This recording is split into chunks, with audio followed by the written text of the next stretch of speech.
So I'm going to show you two different ways you can utilize Google Translate for a PDF document. So first off, I have a PDF document right here, but if you don't in your Google Drive, you can just click on New, go to File Upload,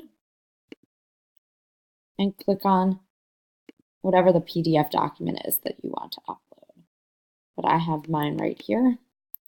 So I'm going to go to Open With, click on Google Docs, and right now it's converting that document from a PDF to a Google Doc. You'll see it's not perfect. There are definitely some issues with formatting, but it's not horrible either. If you go to Tools, then you'll go to Translate Document. It'll automatically make a copy of your translated document, so you can rename it if you'd like. Right now, for this example, I'm going to translate it into Spanish. So I'm just going to click on Spanish because that's the language I want to translate it into. And it will open and create that new document, translating it into Spanish. And you'll see you'll have that document.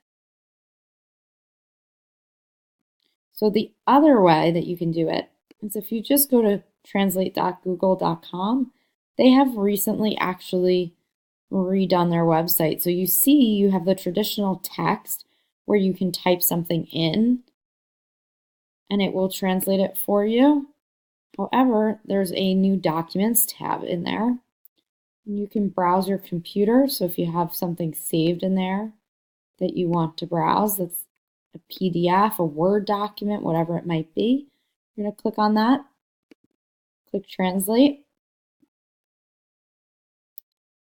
and voila, it has Google translated for you. The only thing with this is that you would have to copy and paste this into a new document because it does not automatically create the new document like doing it from a Google Doc automatically does. But this is a really great way for you to give content access to your students who need that first language support.